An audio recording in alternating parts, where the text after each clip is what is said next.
देखिए, ट्रायल नहीं चल रहा, मजाक चल रहा है। 5:30 बजे एक सीक्रेट कोर्ट सेटअप की जाती है कोर्ट टाइमिंग्स के बाद।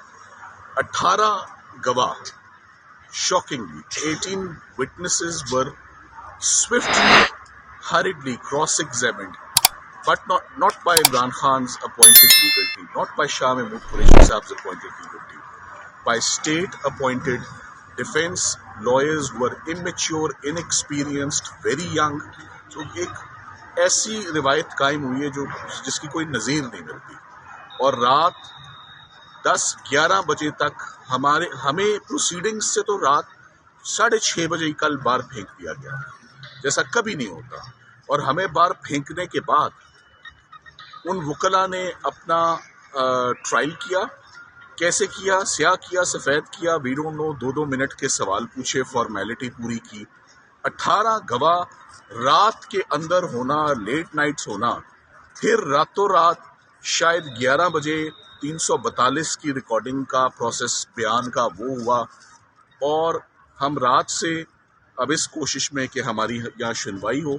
So the entire legal team and above all the concerned family is present in Islamabad High Court, hoping कि हमारा केस अर्जेंटली टेकअप हो और हम चीफ जस्टिस साहब के पास या उनके अपॉइंटेड जज साहब के पास हम अपने ग्रेवेंसेस रखें और ट्रायल कोर्ट को मजीद कार्रवाई से फौरी रोका जाए in the interest of justice. Sir, जज साहब के कंडक्ट के हवाले से बताइएगा कि बार बार आप इस्लामाबाद हाई कोर्ट में ये चीज़ पॉइंट आउट कर चुके हैं, लेकिन फिर भी चाहे जज बशीर साहब हो या दोनों, जज साहब का कॉन्डक्ट सबके सामने है।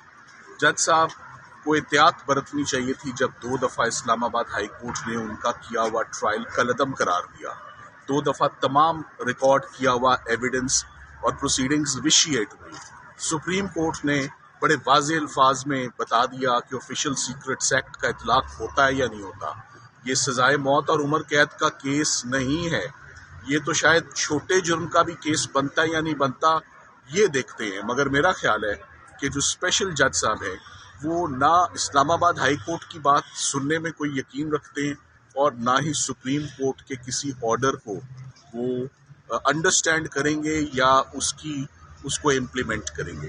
तो ओवरऑल मैं कल भी बोला, अभी भी बोलता हूँ कि आप आइन को, आर्टिकल 10 को, आप फेयरनेस को, आप वकला को, आप वकला के रोल को, आप उनके फंक्शन को टू डिफेंड पीपल, आप इस सारे प्रोसेस को अब दफन कर दें।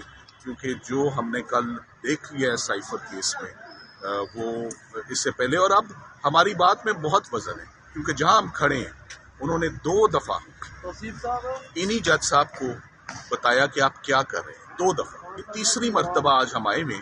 उम्मीद करते हैं कि टाइमली वक्त से पहले, इससे पहले कि बहुत बड़ा नुकसान वो जज साहब कर दें, उनको फौरी तौर पे रोकना चाहिए स्ट्रेट अवे। Thank you.